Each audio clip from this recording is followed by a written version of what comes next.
Good afternoon, and welcome to another episode of the Ellen Carrington Show, the final show of August 2013. Boy, the summer went by fast, didn't it? With school either about to resume or already back in session, I thought today was a great time to discuss some topics about books and writing. And one book I had the opportunity to review this week on my bookshelf blog was Fighting for Love by Crystal Miss Carrington. This book is sizzling erotica, which I found hard to put away once I got started. Let me tell you, you better have a cold shower or lots of fans nearby when you read this one. But the main character of Jasmine is portrayed as a strong and determined yet sensual woman. And Carl is the man who becomes fixated on her and finds that he has to put a great deal of effort in eventually winning her over. So that's what I'm going to say about that book so far, but not recommended for readers under 18 years old. Let me toss that in there for a moment. But Fighting for Love has a lot of twists and turns in its story, which makes it both a hot and delightful read. And with everything falling into place near the book's end, I'm not going to spoil it for anyone, so if you want to read it and this intrigues you, make sure you buy it on Amazon. But especially if you're seeking some quality erotica and romance to close out your summer, I'll throw up the link to Amazon on Fighting for Love. While we're talking about Crystal, for a limited time only, another book she has out is called Calling You Home. It's free for a limited time on Amazon, so while you're there purchasing Fighting for Love, you might want to take a peek at Calling You Home as well. I mean, you can't get a better price than free.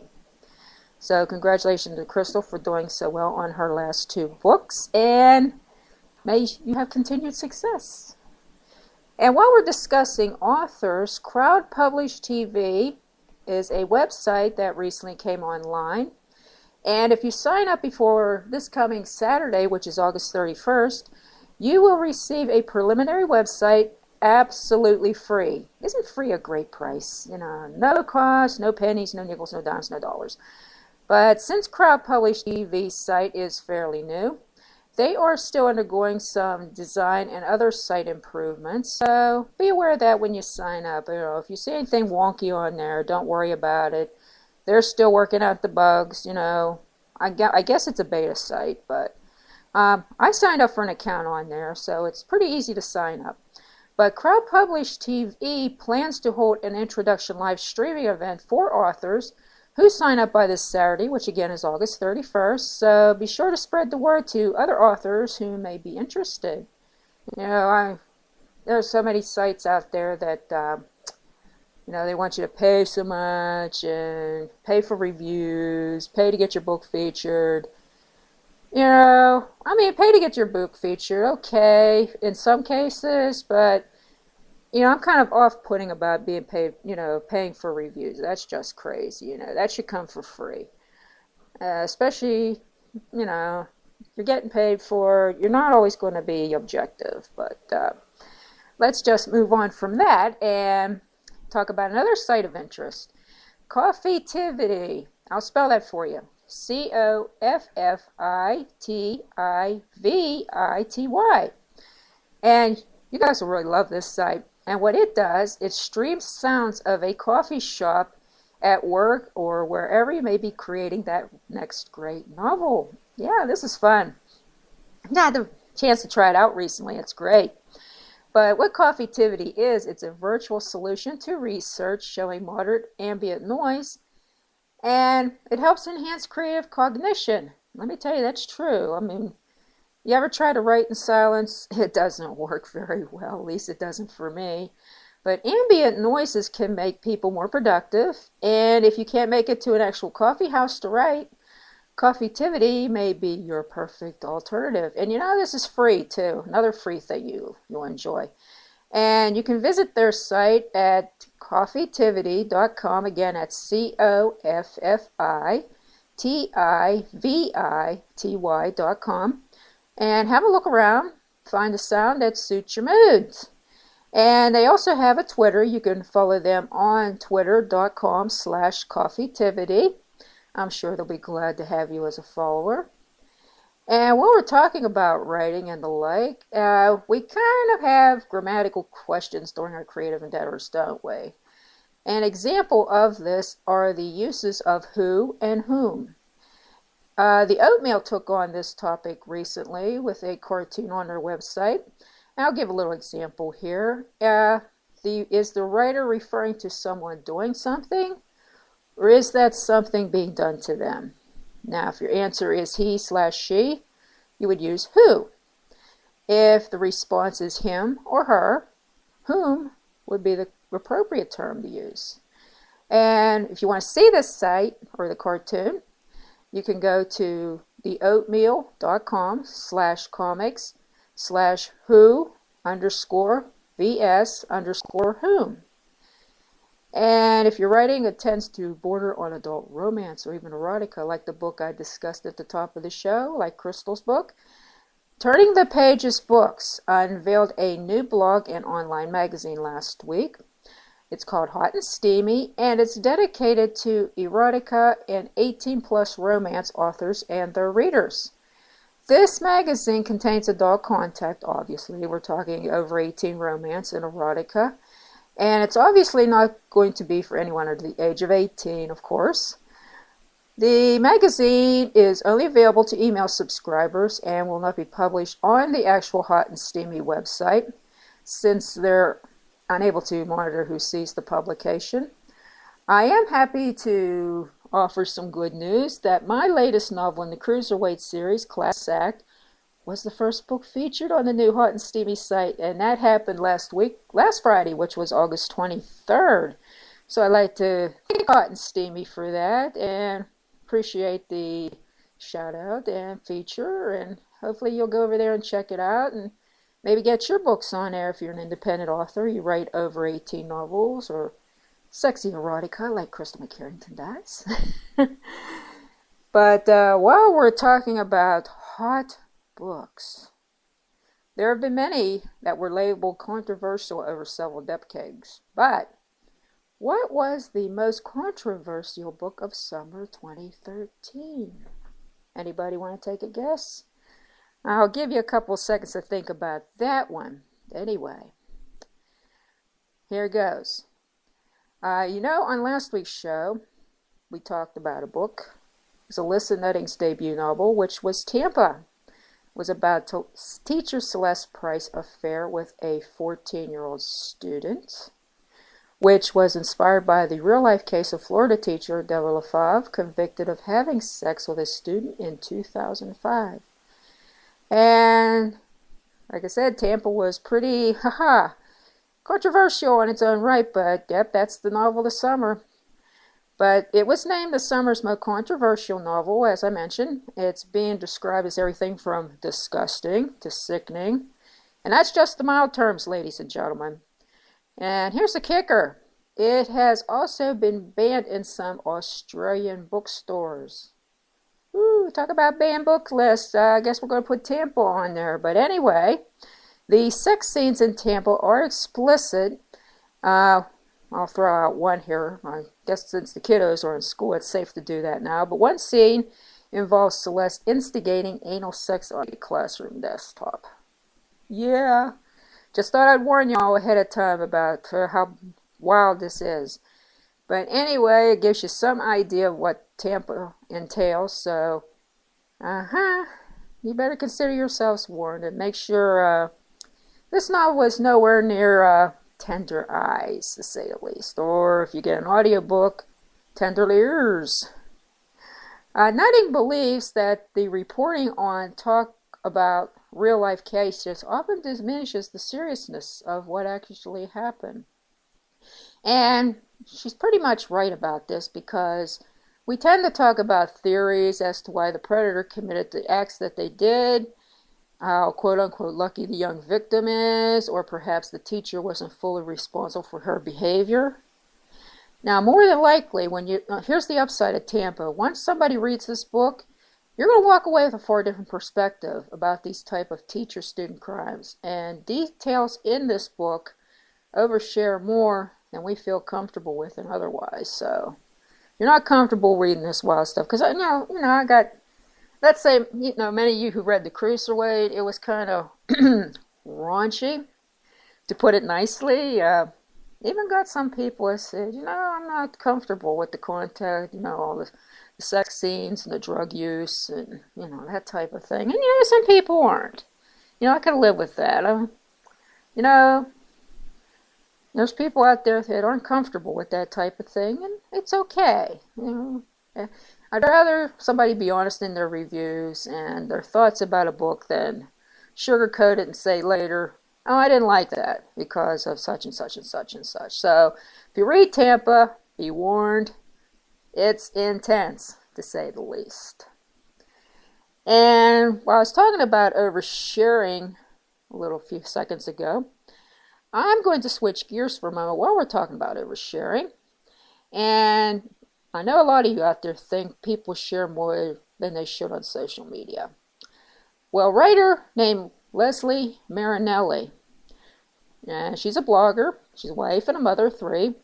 She discussed in a new article on HLN.com of how her brutally honest writing has affected her family and why she does it. And one of the reasons Leslie states is that she tends to overshare because she, quote unquote, has witnessed the incredible healing power of authenticity in today's society, mentioning how this with smartphones and social media, iPads, and the type of thing, many people in today's society tend to be more isolated and lonelier than ever. Yeah, I can understand that very much. People, the art of face-to-face communication tends to be lost, doesn't it? When's the last time you actually sat down and wrote a letter instead of writing an email, or picked up the phone instead of texting somebody, or broke up with somebody in person instead of texting them or breaking up on the phone, for that matter? Now think about that for a few minutes. It is a lost art, and people are isolating themselves away from human contact. And another thing Leslie mentions in her article is how people crave honesty and imperfection from their friends on the internet. And her posts help other people feel more, quote unquote, normal. She does write about things about what happens when a not-so-perfect mom tries to make a last-minute Barbie cake without all the ingredients. She attempted her own Brazilian bikini wax. I bet that's an interesting one. I'm going to try to look that one up later on. I bet that's hilarious as it is painful sounding, but...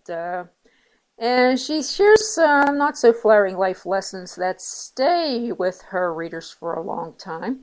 And I'm going to post a link to that article with some other topics from today's show on the Facebook page. This is fun. It's hilarious. Some of the stuff is great.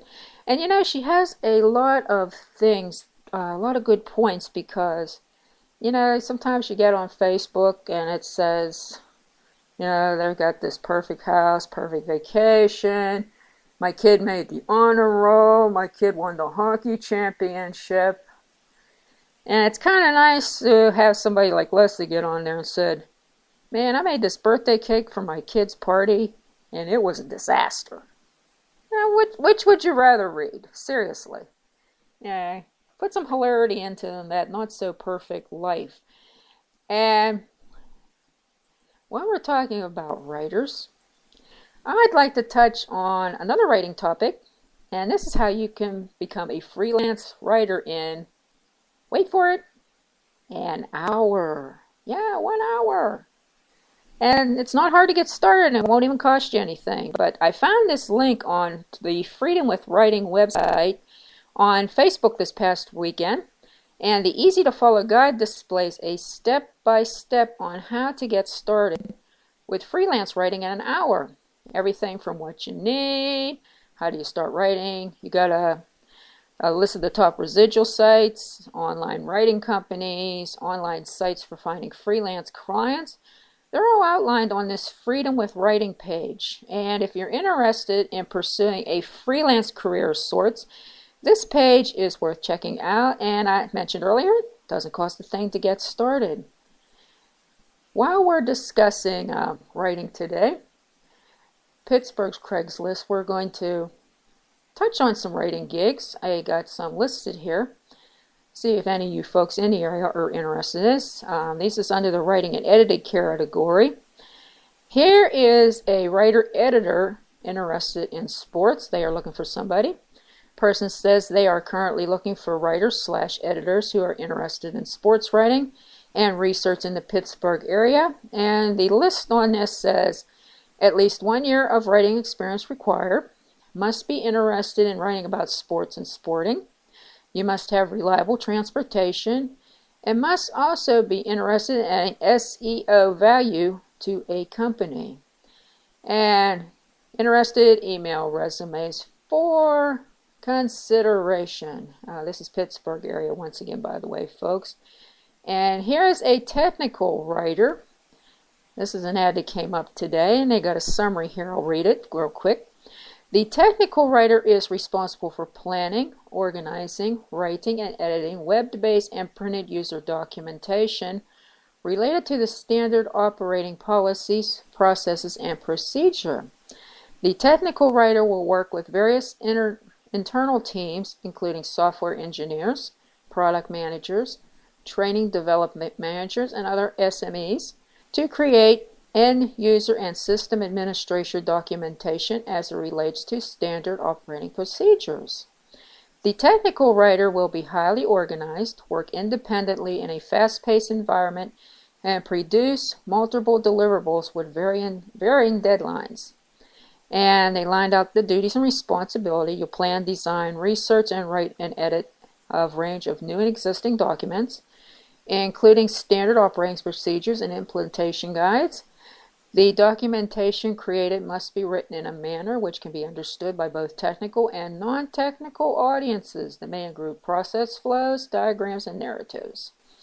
Personally test a document to ensure document accuracy and completeness. Create screenshots and illustrations using graphic tools. Translate technical requirements and software specifications, user documentation. Interview with engineers, QA, customer service, product development, project managers, trainers, sales, and technical SMEs to develop change management documentation. Contribute the improvement of documentation standards, tools, and processes. Understand how documentation is used by clients and internal staff, and update based on any feedback received. Responsible for document management, as well as ensure the proper user document management system, DMS of course, procedures for revision control are maintained. Research and acquire product knowledge by means of product requirement documents, talking to stakeholders, formal reviews, and hands-on use of product modules and prototypes. Understanding the business processes, identifying opportunities for process improvement, and working with business users. Collaborate with business process owners to identify and maximize opportunities to use information and technology to improve products, service, and business process. All other duties are assigned. And the qualifications they are seeking is bachelor's degree or related experience and or training. Minimum of 10 plus years of technical writing experience. Technical writing experience preferably in SaaS-based software. Preferable government assignment work. Strong understanding of government requirements. Demonstrate understanding of the rules of English, grammar, and usage. And strong documentation skills in Word, Excel, PowerPoint, Adobe Acrobat, and working with templates and style guidelines for branding consistency. Ability to absorb and retain complex processes. Ability to communicate effectively, verbally, and in writing. Ability to effectively manage and execute multiple priorities and tasks in high-pressure environment. Attention to detail. Ability to work with flowcharts and flowchart applications. Banking or financial service experience is a plus, and business and or accounting documentation experience is a plus. And this is in Pittsburgh. Their compensation is based on experience. Can't Has to be by principals. Recruiters, they don't want to do the job. We can go back here and get you another writing. So if you're a technical writer with 10 plus years experience, you might want to check that out. And here is someone from Beaver County who needs a co-author. So if you want to check that out, you'll want to, if you're in Beaver County. She's looking for a woman with a passion of writing, someone who has an imagination who would like to collaborate on a novel with her. Interested, let them know. Just break down what it's about, a vigilante novel, and put a certain name on the subject line, and that weeds out spam. Unfortunately, I got a few minutes here. We are almost out of time for this week. And I will be off the air the next 2 Wednesdays. However, great news coming up here, folks. A special episode, look out for it, will be broadcast on Saturday, September 14th from Tampa, Florida. We will, of course, begin at 2 o'clock Eastern. And so, till then, if you're in the United States, I wish you all a happy and safe Labor Day weekend. Have a great time. Don't drink too much, and certainly don't drive after you drink. Thank you once again, and see you September 14th.